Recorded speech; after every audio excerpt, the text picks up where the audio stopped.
नमस्कार साथियों, स्वागत है आपका BS competition classes YouTube channel पर। मैं विष्णु आपका हार्दिक स्वागत करता हूं।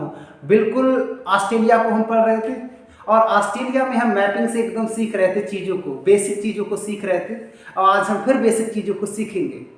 हमने आयरे झील के बारे में बता दिया था और ग्रेट डिवाइडिंग रेंज के बारे में हमने बताया था आपको। और आज हम पढ़ने वाले हैं ऑस्ट्रेलिया को प्यासी भूमि का देश क्यों कहते हैं, वो आज देखेंगे।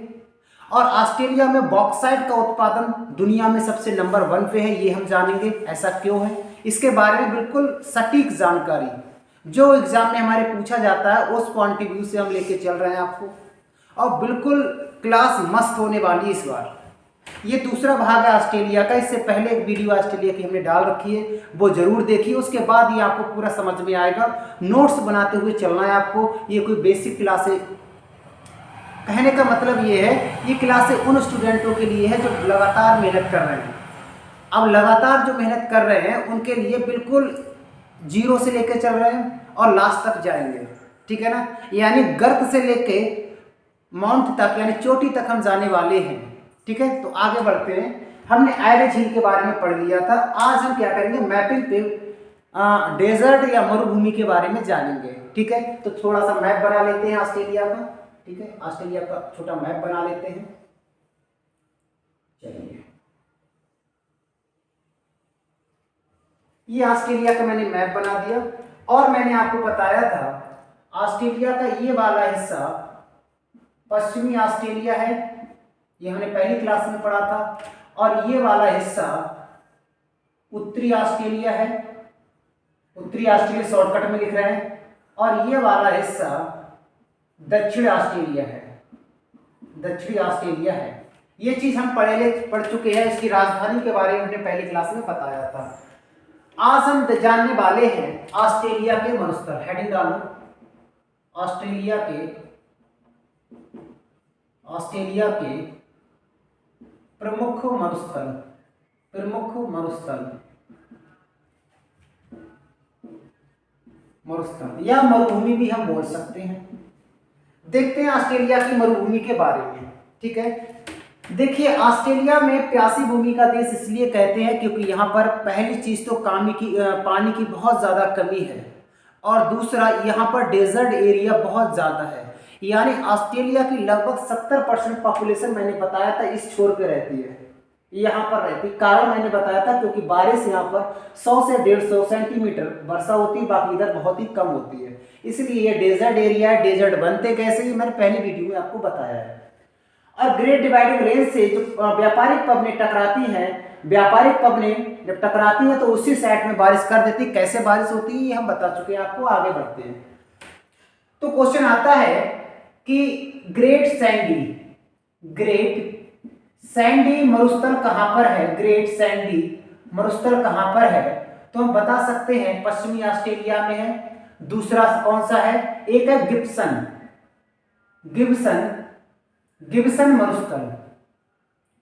गिब्सन मरुस्थल कहां पर है, ऑस्ट्रेलिया में है। एक आपने और मरुस्थल का नाम सुना होगा, ग्रेट विक्टोरिया मरुस्थल।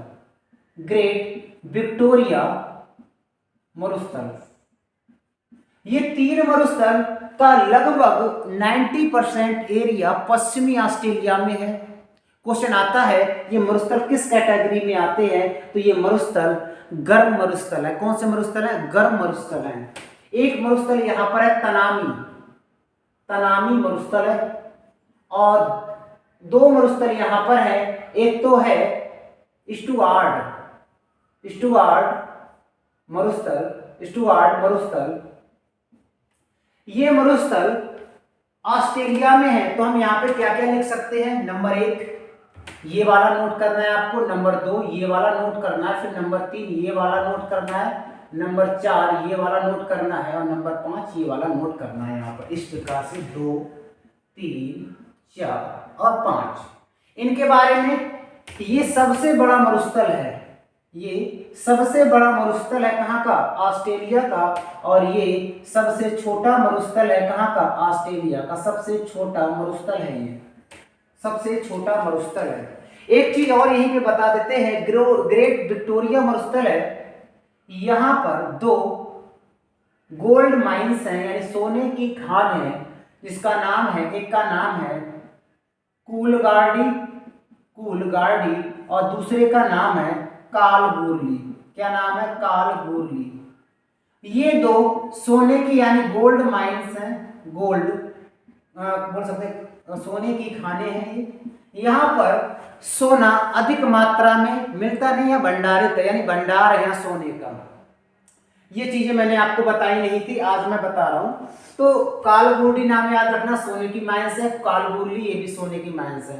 5 मरुस्थल के नाम मैंने बताए थे, ये 5 मरुस्थल के नाम आपको याद रखने हैं। उसके बाद में आगे बढ़ते हैं। मैंने फिर अगला टॉपिक बताया था, ऑस्ट्रेलिया में कौन कौन सी वाटर स्ट्रेट है यानी जल संधि है। तो देखते हैं ध्यान से। जब क्लास मैंने स्टार्ट कराई थी तब आपको बताया था कि यहाँ पर एक अरापुरा सागर है। कौन सा सागर? अरापुरा सागर है। फिर यहाँ पर मैंने कोरल सागर के बारे में आपको मैंने बताया था। कौन सा सागर? कोरल सागर के बारे में मैंने बताया था। फिर मैंने आपको कहा था यहाँ पर एक देश है, इसका नाम है पापुआ न्यूगिनी। क्या नाम है? Papua New Guinea, New Guinea, Papua New Guinea इसका नाम है। तो पापुआ न्यूगिनी और ऑस्ट्रेलिया के बीच में क्या है, इसको जानते हैं।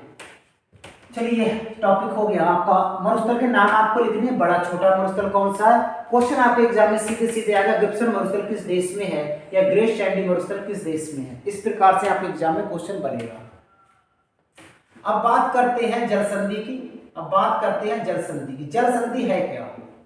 अगर आपसे क्वेश्चन पूछा जाए जल संधि है क्या, तो बोल सकते हैं दो सागरों को जोड़ती है और दो स्थलों को अलग करती है, दो स्थलों को अलग करती है। कहने का मतलब दो सागरों को जोड़ती है और दो स्थलों को अलग करती है। आप यहाँ पर देखिएगा, पापुआ न्यूगिनी और ऑस्ट्रेलिया के बीच में, पापुआ न्यूगिनी ऑस्ट्रेलिया के बीच में सागर है। एक तो अरापुरा सागर है और दूसरा कोरल सागर है। मैंने बताया था ये वाला जो स्टेट है हमारा, ये कौन सा है? क्वींसलैंड है। कौन सा है? Queensland, Queensland. इसकी राजधानी मैंने ब्रिस्बेन बताई थी। क्वींसलैंड को पापुआ न्यूगिनी से अलग करती है और कोरल को अरापुरा से जोड़ती है। इस संधि का नाम क्या है? तो टोन्स जल संधि। कौन सी जल संधि है? टोन्स। तो यहाँ पर नंबर 1 डालेंगे टोन्स जल संधि के बारे में। टोन्स जल संधि क्या है? नंबर 1 टोन्स जल संधि। टोन्स जल संधि क्या है, किस किस को अलग करती है, तो इसको जानेंगे। तो याद रखना, अरापुरा सागर को कोरल सागर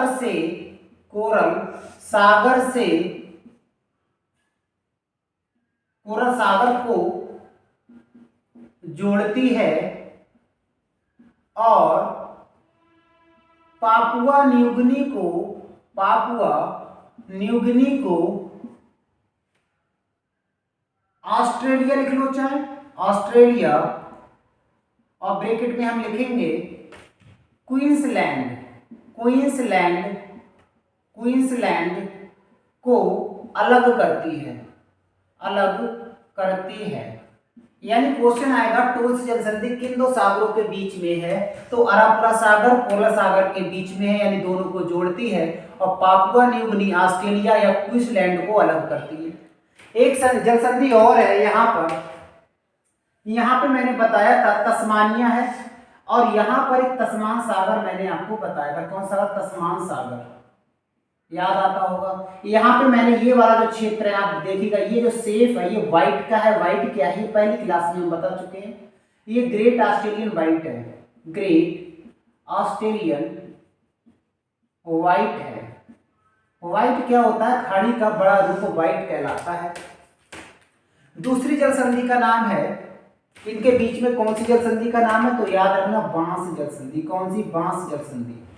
तो बांस जल संधि क्या है, यहाँ पर बात करते हैं बांस जल संधि के बारे में। हम मैपिंग पे भी देख रहे हैं और आपको सीधे सीधे नोट्स बनवाते हुए जा रहे हैं। बांस जल संधि के बारे में ग्रेट ऑस्ट्रेलियन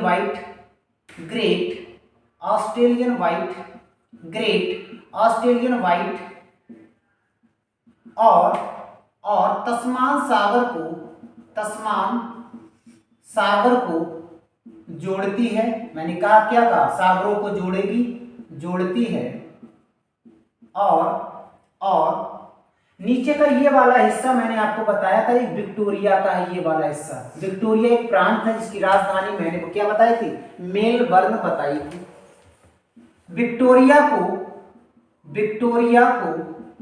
ब्रैकेट में ऑस्ट्रेलिया भी लिख सकते हैं। विक्टोरिया को तस्मानिया से अलग करती है।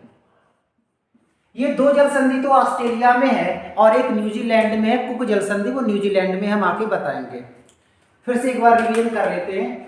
टोन्स जल संधि, पहले जल संधि क्या है, दो सागरों को जोड़ती है और दो स्थलों को अलग करती है, उसे जल संधि कहते हैं।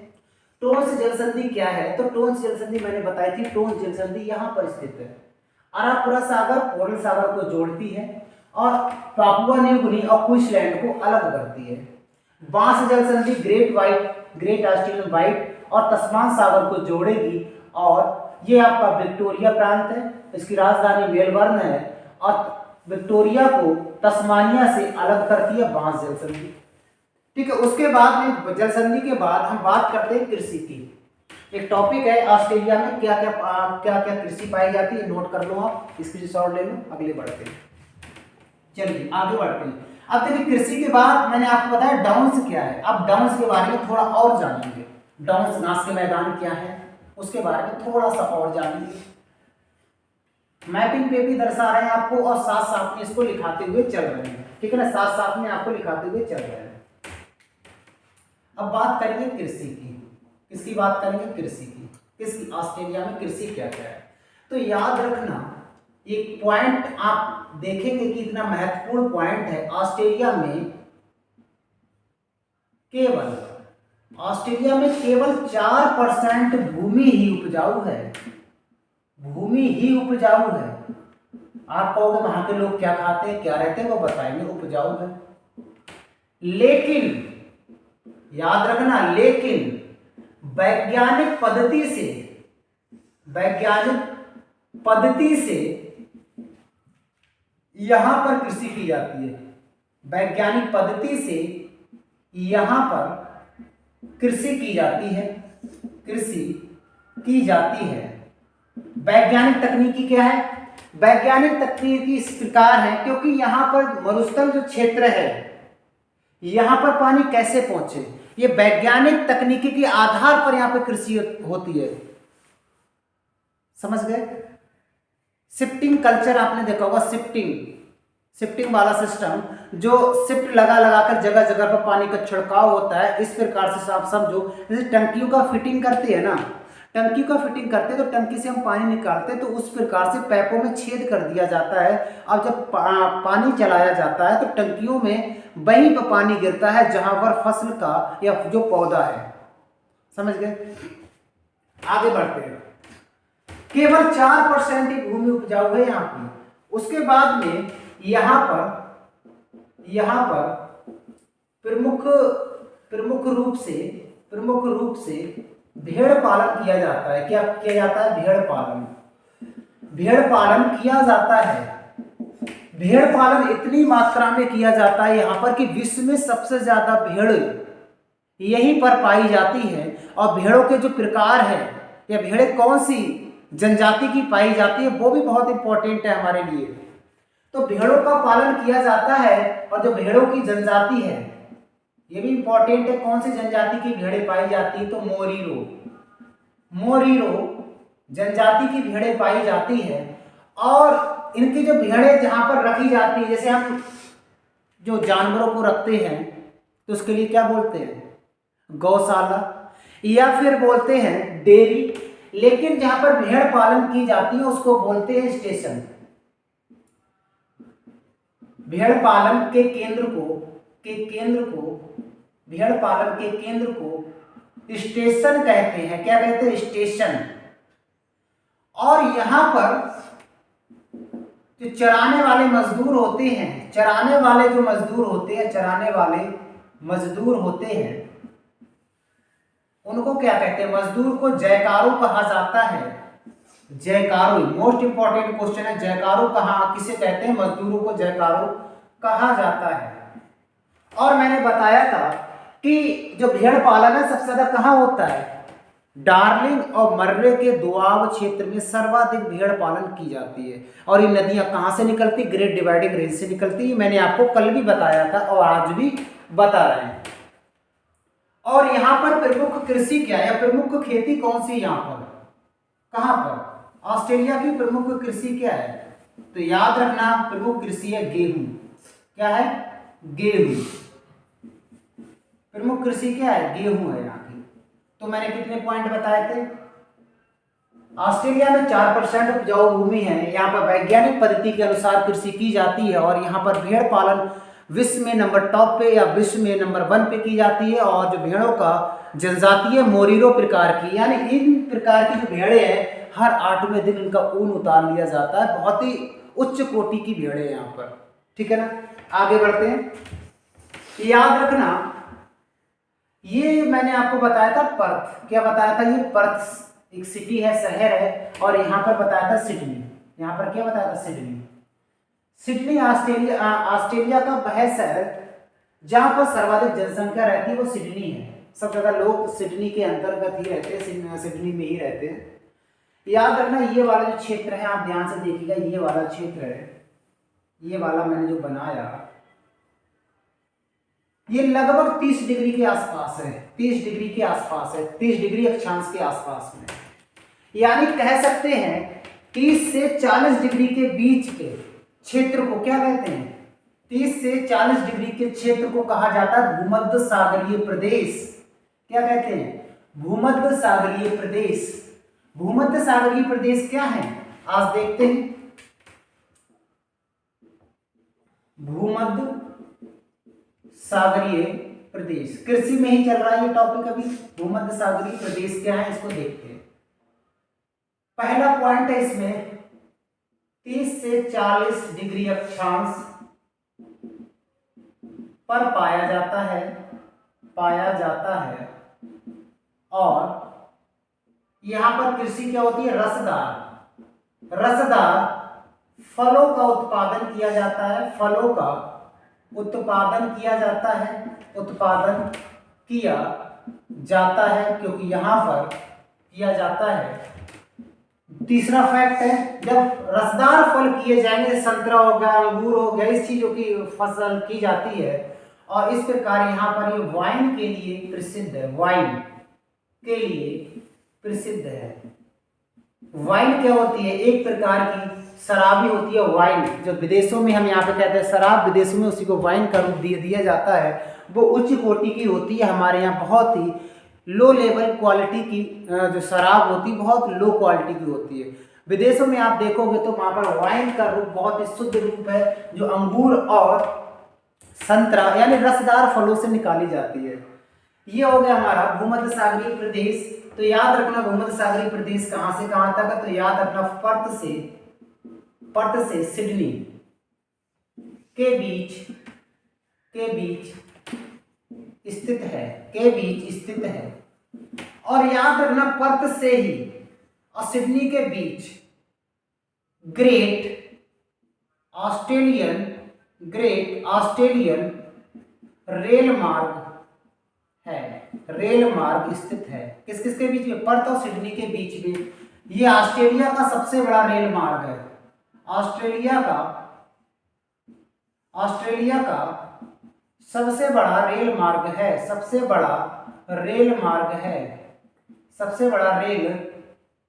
है। कौन सा? ग्रेट ऑस्ट्रेलिया रेल मार्ग। कहां से कहां तक है? तो याद रखना पर्थ से और सिडनी के बीच में रेल मार्ग है ये वाला। ठीक है ना? ये चीज आपको याद रखनी है। उसके बाद में कुछ और चीजें बताते हैं, नोट कर लो इसको। आगे बढ़ते हैं। चलिए, बाद में इसको समझाऊंगा। 5 मिनट केवल इस पर समझाने के लिए आपको दिया जाएगा। अभी केवल फोकस कर रहे हैं, जो पॉइंट पूछे जाते हैं एग्जाम में वो आपको नोट कराते हैं। नोट कराना इंपॉर्टेंट है आपके लिए।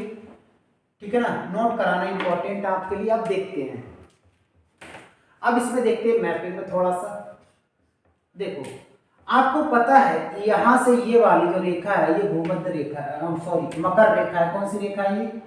मकर रेखा है, यानी 23.5 डिग्री साउथ मकर रेखा है।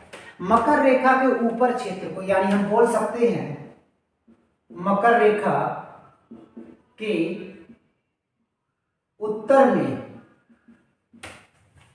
कौन से घास के मैदान है? तो सवाना घास पाई जाती है, घास पाई जाती है। और अगर मकर रेखा के दक्षिण में बात करें, मकर रेखा के दक्षिण में बात करें तो मकर रेखा के दक्षिण में स्टेपी कौन सी पाई जाती है? स्टेपी घास पाई जाती है, जिसकी लोकल भाषा है डाउन्स। क्या भाषा है? डाउन्स पाई जाती है।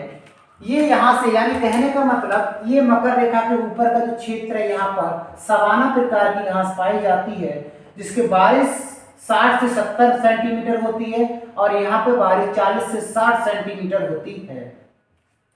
और याद रखना यहाँ पर एक जगह है नल्लार बोर का मैदान, यहाँ पर मैंने बनाया नल्लार बोर का मैदान, जो चावल की खेती के लिए प्रसिद्ध है।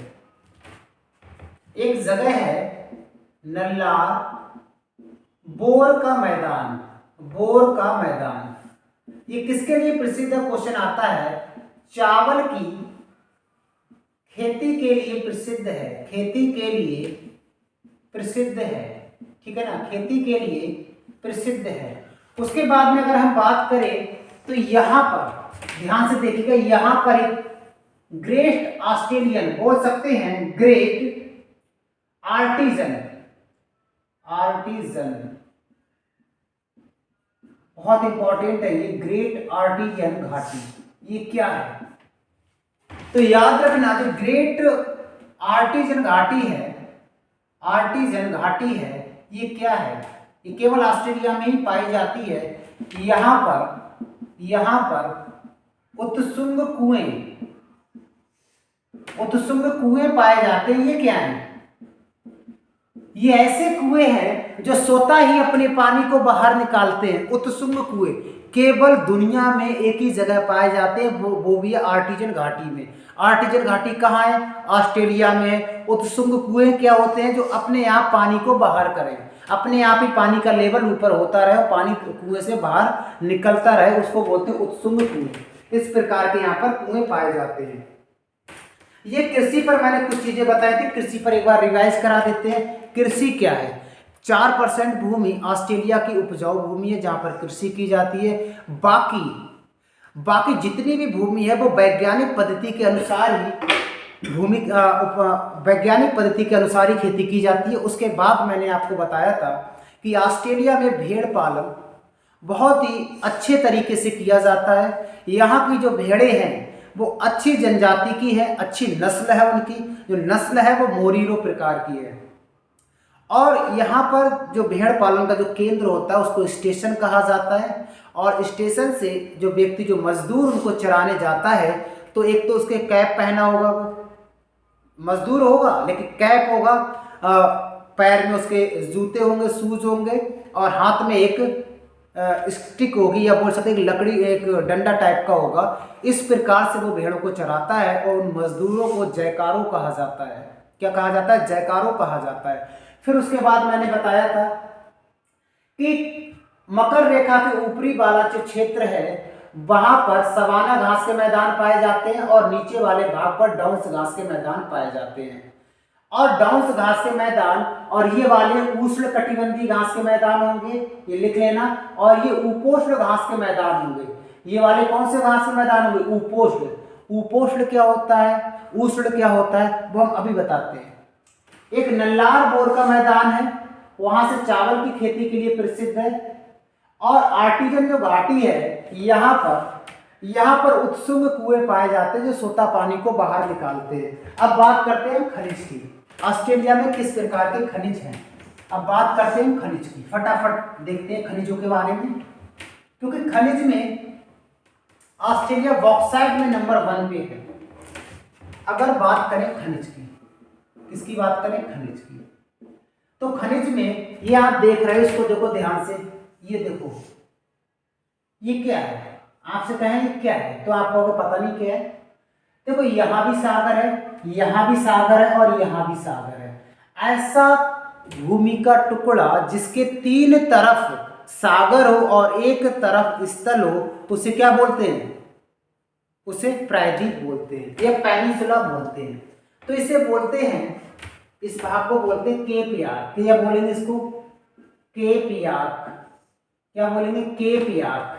ठीक है, तो यहाँ पर केप यार्क प्रायद्वीप के बारे में थोड़ी चर्चा करते हैं। केप यार्क प्रायद्वीप। केप यार्क प्रायद्वीप क्या है?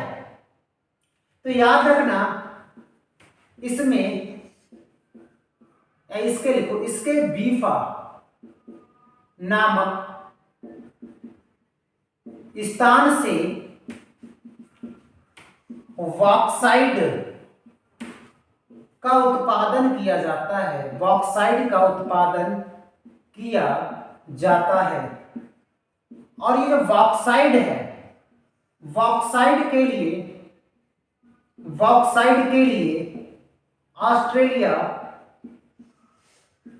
ऑस्ट्रेलिया दुनिया में पहले स्थान पर है, पहले स्थान पर है। बॉक्साइट उत्पादन में पहले स्थान पर कौन है? ऑस्ट्रेलिया। बॉक्साइट कहां से मिलता है? तो आप कहेंगे केप यार्क प्रायद्वीप में एक बीफा नामक स्थान है, वहां से बॉक्साइट मिलता है।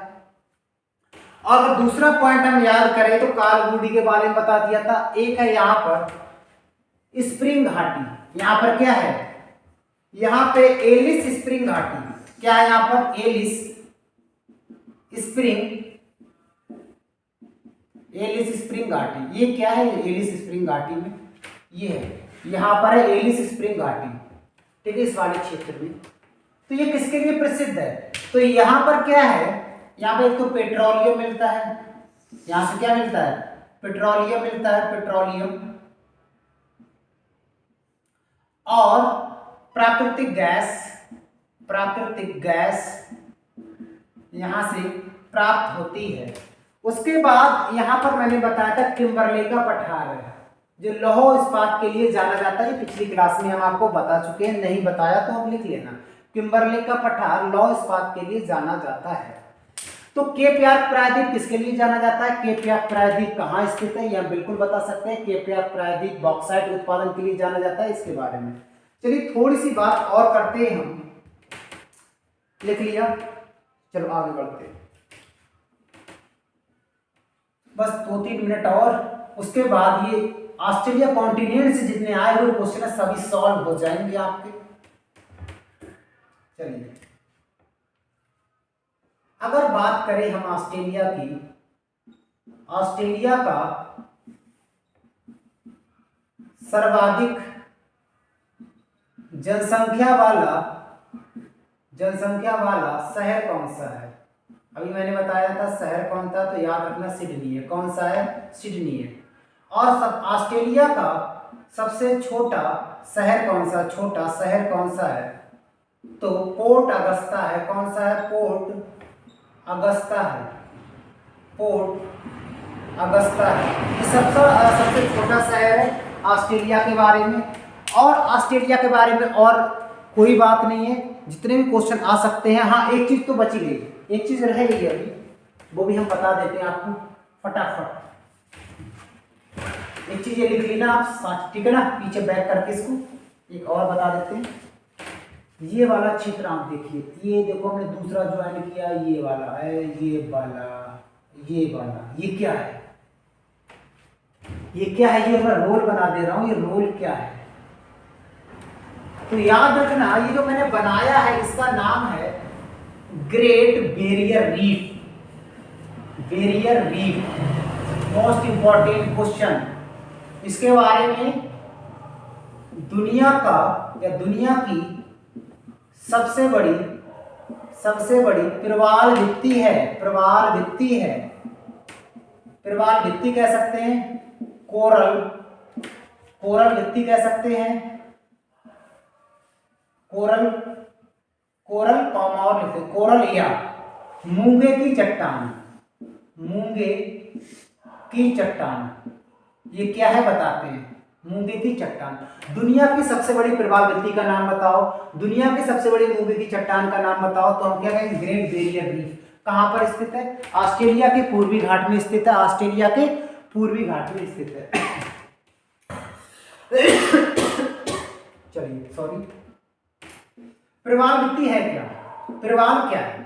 अगर आपसे कोई क्वेश्चन है प्रवाल क्या है, तो प्रवाल के बारे में अगर हम बात करें तो प्रवाल एक समुद्री जीव है। क्या है? समुद्री जीव है जिसका खोल, जिसका आवरण बोल सकते हैं, जिसका आवरण कैल्शियम कार्बोनेट का बना होता है, कैल्शियम कार्बोनेट का बना होता है। ये क्या करते हैं? समुद्र के सतह पर होते हैं, सतह पर जब इनकी डेथ हो जाती है, जब पानी प्रदूषण हो या अन्य कारणों से जब इसकी डेथ हो जाएगी, इसकी सेफ होती है इस प्रकार की, करीब इस प्रकार से सेव होती है। मान लीजिए ये हमारा कोरल है, जब इसकी डेथ हो जाती है तो इसका जो आवरण है, जो खोल है, वो कभी खत्म नहीं होता, और दूसरा जब जीव जन्म लेता है तो इसको ऊपर ही ले लेता है। इस प्रकार से ये पूरा बन के तैयार हो जाता है, और इसी प्रकार से एक चट्टान बन जाती है मूंगे की प्रकार की। इसी को बोलते हैं मूंगे की चट्टान या कोरल द्वीप। एग्जाम्पल भारत में लक्षद्वीप, मिनिकॉय द्वीप, एंड्रोथ, ये सभी कोरल द्वीप के उदाहरण हैं। ये सभी कोरल द्वीप के उदाहरण हैं।